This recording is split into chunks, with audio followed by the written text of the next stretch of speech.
And it says in the Gemara in Tractate Sotah that if a person has someone coming to their home and they don't escort them properly, now there are different levels of escorting. You can escort someone to the door. You can escort someone to their car. You can escort someone to the bus stop. You can drive them to the train. You can drive them to the airport. That's different levels of. But the Chafetz Chaim says that part of learning the laws of escorting guests is maybe finding out where are they going from your house.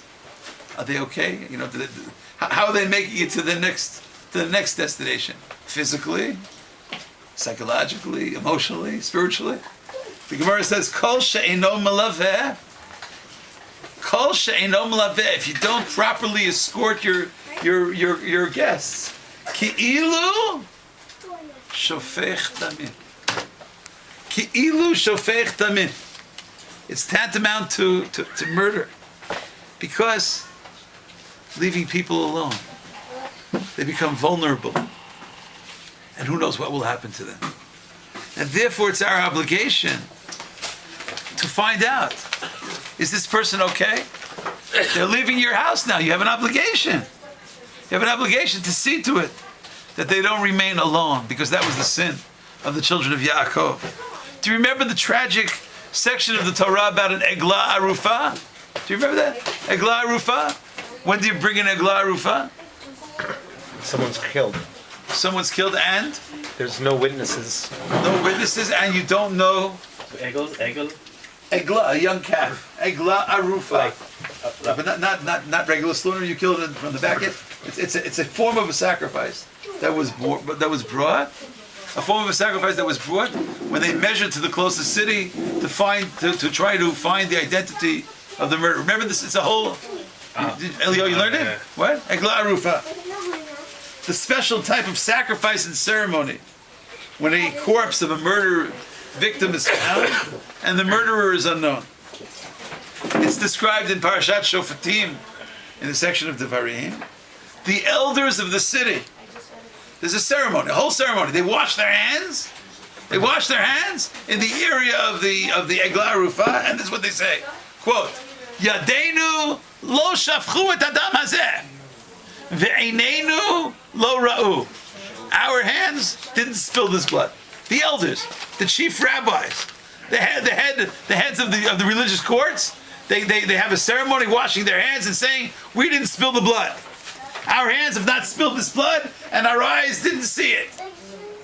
So the rabbis ask in the Mishnah and Sotah, is there anyone really in the community who really thinks that the ones who murdered this person are the rabbis, are the judges, are the leaders, are the elders?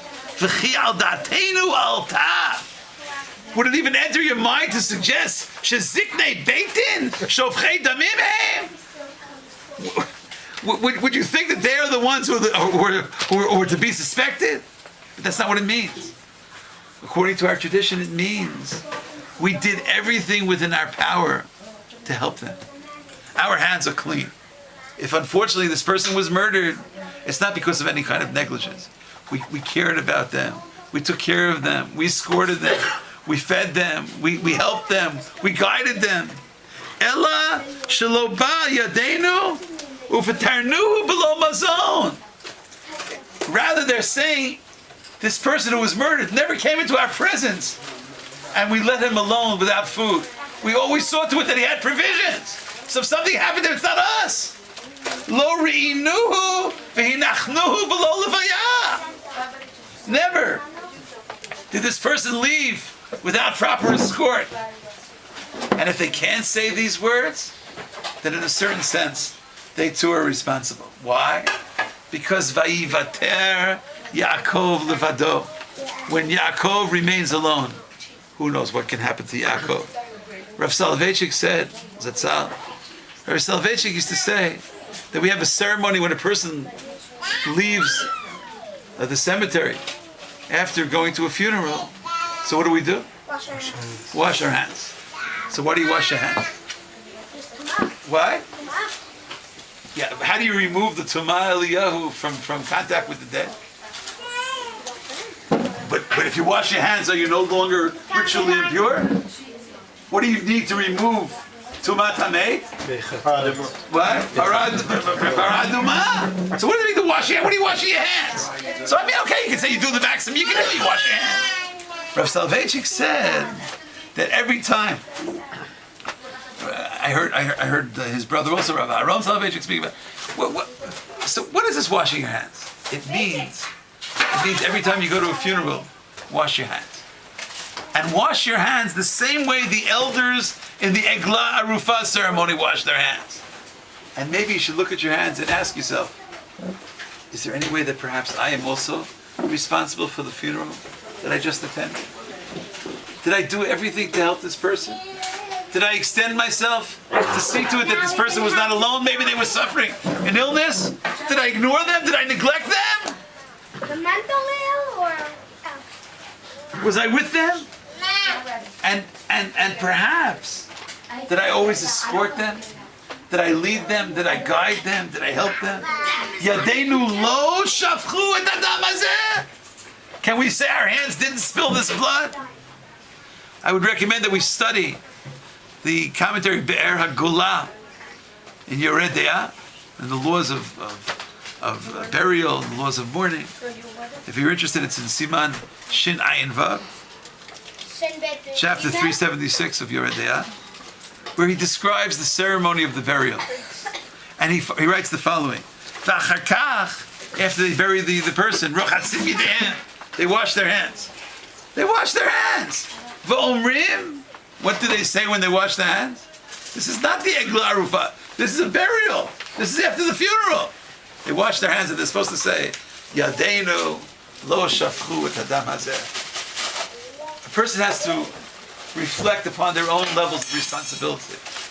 Make sure that all the members of our family, make sure that there's no father or there's no mother anywhere in the world, especially within the Jewish community, that no one neglects their father and neglects their mother, leaves their father or their mother alone, doesn't leave their brother or sister, or their, God forbid, their spouse, God forbid, their children, God forbid, their relatives, God forbid, members of the community.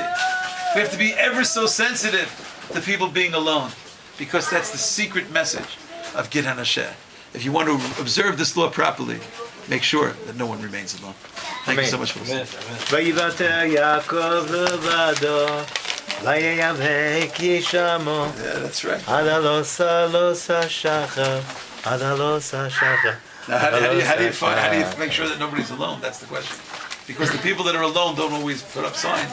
I'm alone. You know, sometimes it requires a bit of sophistication to know who's really alone. And there could be somebody with a lot of people who's really alone. I mean, how do you determine who's alone? And how do you? There's no registry for for being alone. I think it requires a certain level of great sophistication. Shalom, shalom. Thank you. We have a minyan for Mariam for something case. Mishavirach Avosena Avraham Yitzchak Yaakov, Moshe Aaron Deviru Shlomo, Vivarech Virapeh Vichazek, Vinsor Vishmar et Avigdor, Berstitsky, Elnor Panalo, Kadosh Baruch Hu Yimalei Rachamim Olav, Achlimo L'Rachazol L'Achzikol L'Achyotot, V'shlach Lo Meheira Refuah Shlema L'Shemayim, V'Ramach Yivarav V'shtag Yidav V'tov Shach L'Yisrael, Refuat HaNefesh, Refuat HaGuf, Hashtag Bagalav Zman Karev and Amar. There's plenty of food. Everyone's welcome. Food is kosher.